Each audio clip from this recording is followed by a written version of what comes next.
Hello everyone. तो आज हमारे सामने वो मेरी लाइन है, वापस ले। कोई बात नहीं, लाइन तुम्हारी बोले हो और कार भी तुम्हारी है ना भाई।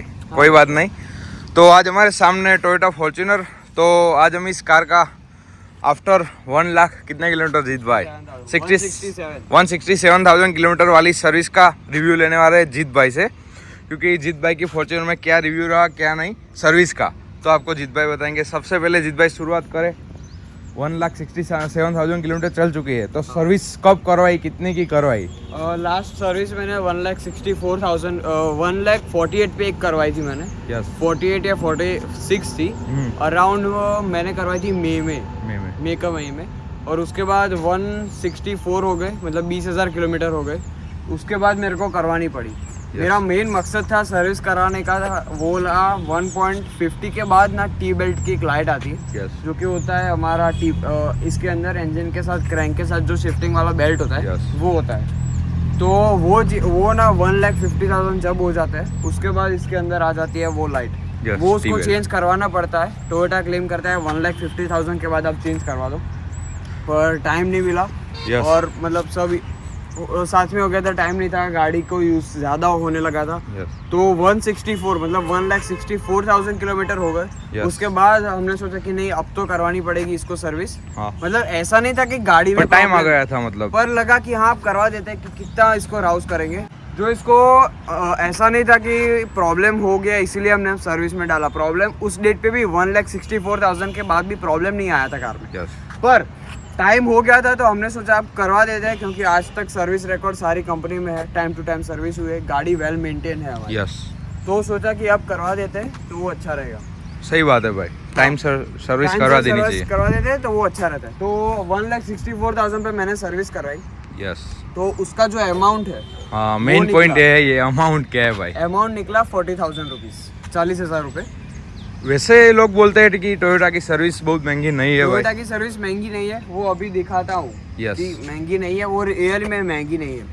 तो 1,40,000 में मैंने क्या क्या करवाया? सबसे पहले टी बेल्ट चेंज करवाया। 1,60,000 के बाद ना इसका सर्विस इंस्पेक्शन होता है मेन, क्योंकि 1.5 लाख के बाद ऊपर 10,000 हो गई, तो मतलब वो छोटी बात नहीं है कुछ। मतलब 1.5 लाख गाड़ी घुमाना। तो उसके बाद उसका इंस्पेक्शन सर्विस हुआ, उसका कुछ 15,000 खर्च था, जिसके अंदर सर्विस करते हैं, मतलब सारे फिल्टर्स चेंज करते हैं, सारे कूलेंट्स ऑयल सब कुछ चेंज करते हैं। उसके बाद आता है इसका, मैंने करवाया है टी बेल्ट अराउंड 4,500 रुपये हुआ, इंक्लूडिंग लेबर कॉस्ट सब कुछ। उसके बाद आती है मैंने इसकी करवाया है brake pad, brake disc, brake lining और सारे, मतलब ब्रेकिंग का पूरा काम मैंने करवाया है इस बार, जो कि मेरे ब्रेक पैड चले जा चुके थे। 1,46,000 की जो सर्विस मैंने लास्ट मई में करवाई थी, वहाँ पे मुझे एडवाइज़र ने ऐसा बोला था कि आप अपने ब्रेक पैड है अभी भी 5,000 किलोमीटर चला सकते हैं। तो उसके बाद आपको चेंज करवाने पड़ेंगे। अभी 5,000 चल सकते हैं। मैंने कहा ठीक है, 5,000 होते हैं 146 के बाद 151 151 पे ब्रेक चेंज बोला था, चेंज करवा दो। पर मैंने चेंज नहीं करवाए, क्योंकि टाइम ही नहीं मिला, ऐसा कुछ पता नहीं कैसे।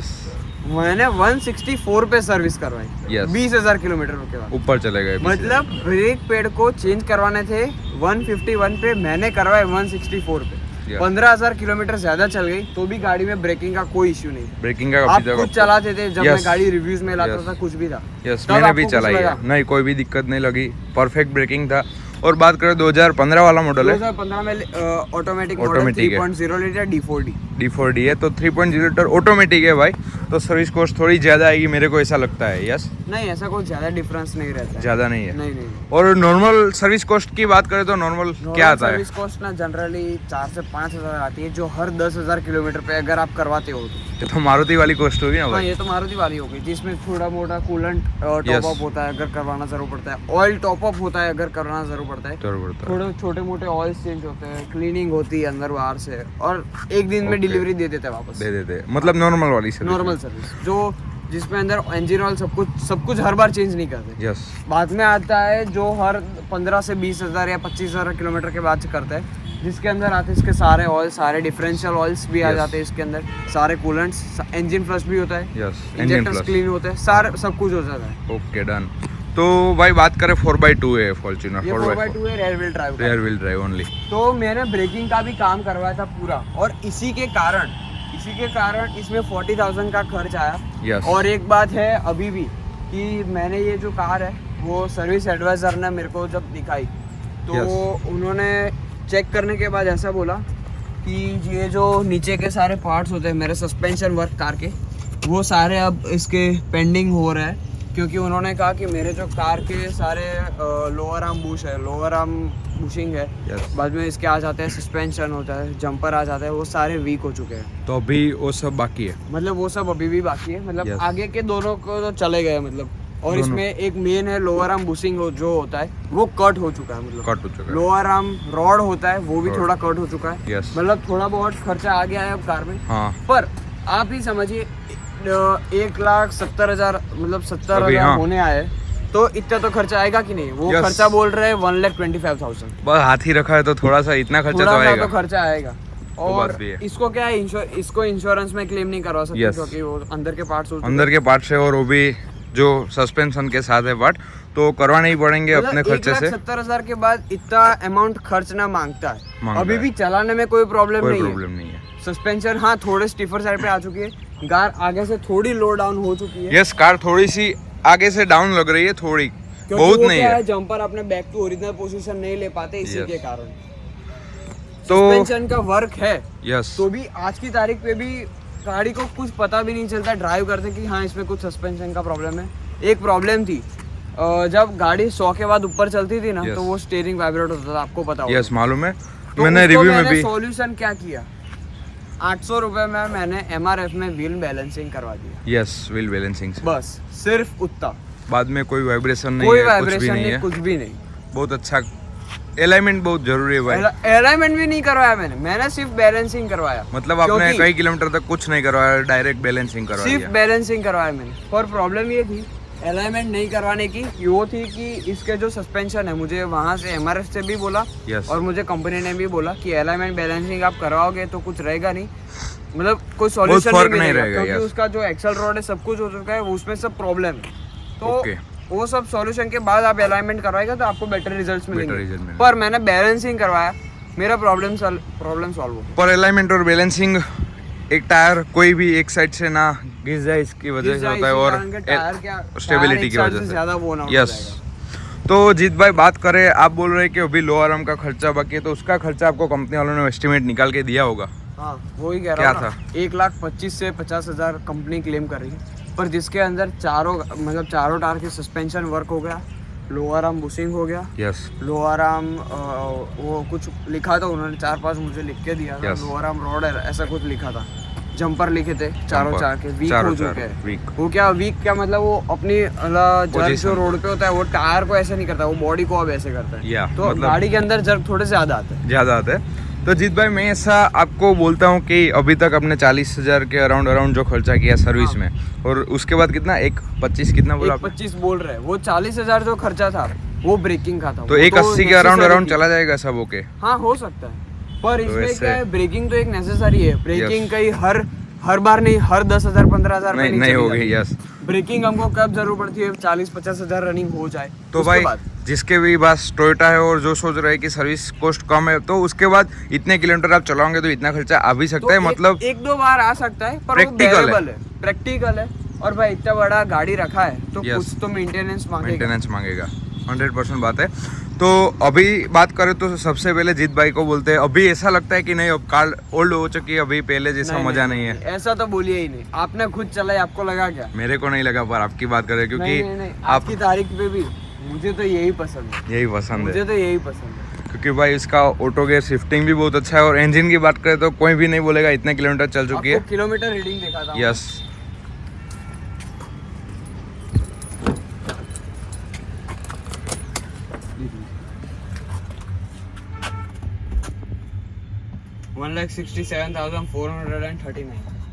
तो रीडिंग तो आपने देख लिया कि भाई इतने किलोमीटर कार चल की चुके हैं। कंडीशन भी आप अगर अंदर से देखेंगे तो आपको 0-0 लगेगी। 0-0 टूर दे दीजिए।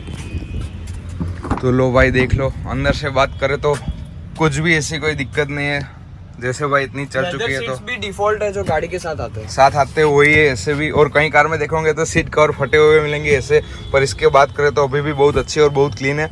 अभी तक इंटीरियर वॉशिंग बाहर से नहीं करवाया, कहीं से भी नहीं करवाया। नहीं, एक भी बार। इसको करवाएंगे तो पहले जैसा फिर से हो सकता है। तो अभी तक ऐसी कंडीशन और ऐसे रखी है। और बात करें सीटिंग, यस पेंट, तो पेंट अभी तक इतना फेड नहीं हुआ है, बहुत क्वालिटी में, यस बहुत अच्छा है। ये थोड़ा बम्पर अभी कट गया है, पता नहीं कहाँ से। यस बम्पर है, पर उतना लगता नहीं है, दिखता नहीं है उतना। और जीत भाई बात कर दी अपने सर्विस की, तब उसके बाद आते हैं ड्राइव एक्सपीरियंस में। तो आपने माइलेज की बात की, कितने किलोमीटर माइलेज में कुछ फर्क हुआ कि इतने किलोमीटर चल चुकी है तो माइलेज 100% डिफरेंस है कि कम हुई ज़्यादा हुई? मैं लेके गया था यहाँ से 100 किलोमीटर मैंने रनिंग की कार, यस। तो जब मैं आ रहा था, मतलब ट्रैफिक ही था, एवरेज स्पीड हमारी 60 से 80 के बीच में रहती है, yes. ब्रेकिंग भी ज़्यादा रखती है, yes, सिटी का एरिया था तो इंस्टेंट ब्रेकिंग भी लग सकती है, yes. तो उसमें मैंने नोटिस किया कि मेरे को जो गाड़ी ने एवरेज दी है, मैंने उस दिन नक्की किया था, मैंने yes. पक्का किया था कि नहीं आज मैं गाड़ी का एवरेज लाना है, मेरे को लाना है।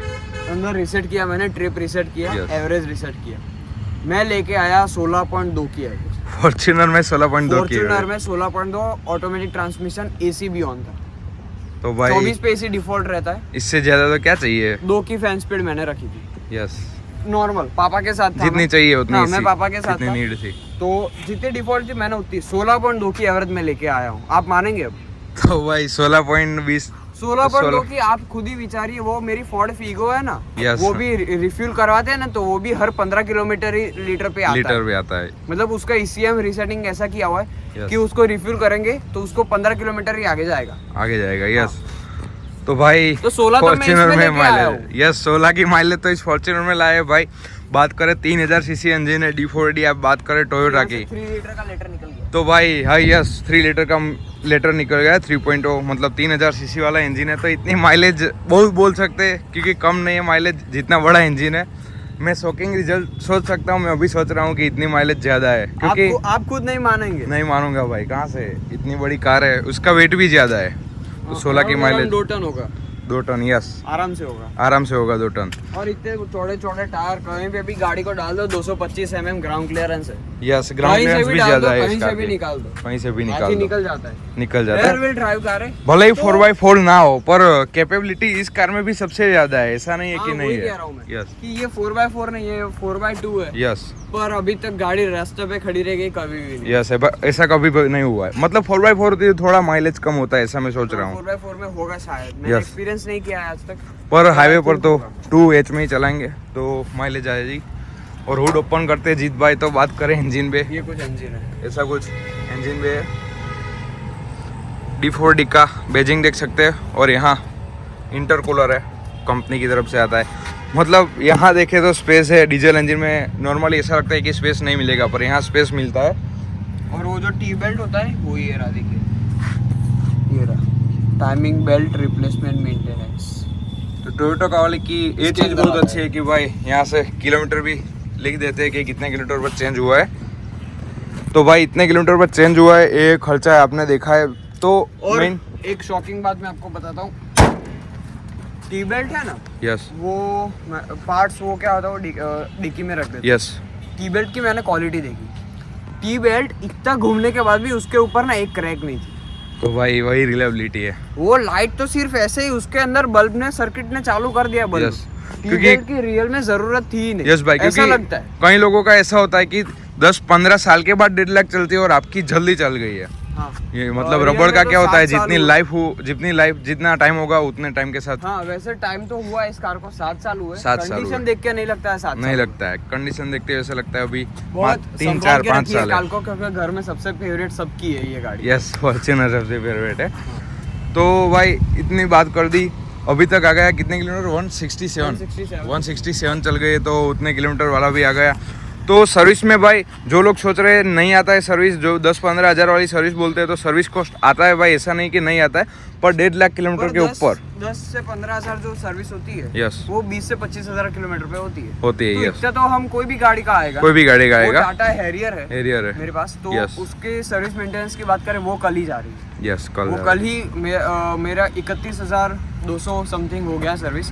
और उसके अंदर जो इंजन ऑयल की लाइट आ चुकी है, मतलब वो सर्विस मांग रही है, तो उसको भी मैं कल अब सर्विस में डालूंगा, तो उसका भी वीडियो और सब कुछ आएगा चैनल पे हम दोनों की, तो जरूर देख लो। तो उसका भी मेंटेनेंस हैरियर की बात करें तो 12 से 15,000 आता है। यस, तो इसका तो ये तो आएगा ही ना, वो आएगा, 2 लीटर है, 3 लीटर डीजल है। यस, और एक टोयोटा वो 7 सीटर के साथ है। यस, 7 सीटर है, तो कुछ तो डिफरेंस रहेगा। तो मेन पॉइंट यही था कि सर्विस में क्या कॉस्ट आती है, क्या नहीं, माइलेज में क्या फर्क लगा, हमारी तरफ से जितना दिखा सकते हैं। माइलेज ऐसा है कि आपको जितना चाहिए आप ला सकते हैं। यस, ऐसा है, आप कैसा चला रहे तो वो 2 भी दे सकता है। यस, कैसे चलाओगे उसके ऊपर वो डिपेंड करता है। यस, कैसा चलाने वाला बैठा है। मतलब कई लोगों का ऐसा होता है कि पैनिक ब्रेक मारेंगे, पैनिक पिकअप चाहिए, इंस्टेंट पिकअप ऐसा होता है भाई, तो माइलेज नहीं मिलेगी। तो नहीं, आपको 2 से 3 ही मिलेगी। यस, पर मैं लाया था 16.2 की उस दिन। 16.2 की, तो अभी भाई ये रिसेंटली 2 दिन पहले की बात है। 2 दिन पहले की, तो भाई माइलेज बहुत ज्यादा है। फॉर्च्यूनर की बात करें तो 16 पॉइंट की, तो जीत भाई लाए इतनी माइलेज, मतलब जैसा चलाने वाला होगा वैसी माइलेज, यस वैसी माइलेज मिलेगी। रेस ड्राइव में आपको माइलेज कुछ नहीं मिलेगा। बहुत मजा आया, बहुत मजा आया, एक्सपीरियंस अच्छा था। 40,000 जो मैंने खर्च किए ब्रेकिंग में, वो तो मैं वसूल समझूंगा। यस, क्योंकि अभी भी गाड़ी रखनी है, कोई ऐसा विचार है नहीं कि इसको बेचना है, इसको रखने की है, 100% रखने की है। Yes. और अभी सस्पेंशन का वर्क भी अब देखते हैं कब मिलता है टाइम, कब रखते हैं। Yes. क्योंकि उसमें 3 दिन मुझे सर्विस सेंटर ने कहा। वो भी आप कंपनी में करवाने वाले हो सस्पेंशन वाला काम? सब कुछ कंपनी में। ये गाड़ी आप रिकॉर्ड में डालेंगे, नंबर प्लेट सारी कंपनी सर्विस आपको मिलेगी। ओके, तो भाई ये होता है टोयोटा से प्यार। मतलब जीत भाई ने इतने किलोमीटर चला ली, सर्विस करवा दी, मतलब बात करी ब्रेकिंग की तो इतना खर्चा करवा दिया देखे बिना। जीत भाई के पास वो पॉइंट अलग है कि टाइम नहीं होता है, बाकी टाइम टू टाइम सर्विस हो जाती है। मेरे पास टाइम होता है, मेरे पापा के पास नहीं होता है। मतलब ऐसा होता है कि टाइम नहीं होता है, और इनके पास जो भी कार है कंपनी में ही सर्विस होती है, तो इतने बिल आने के बाद भी कोई दिक्कत नहीं है। कई लोग कमेंट में ऐसा बोलेंगे कि भाई बहुत ज़्यादा प्राइस है, बहुत क्वालिटी के साथ साथ, पर वो जो रिलायबिलिटी देती है, यस, वो मजा आता है। उसके बाद होता है कि नहीं, इसके ऊपर पैसा खर्च सकता है। यस, तो अभी भी इतना खर्चा होने के बाद दूसरे कई किलोमीटर तक देखना नहीं पड़ेगा आपको। वो बात है, तो कोई बात नहीं, आज के वीडियो के लिए इतना ही था। चलो, थैंक यू जीत भाई आपका एक्सपीरियंस देने के लिए। तो मिलते हैं किसी नेक्स्ट वीडियो में। Thanks for watching.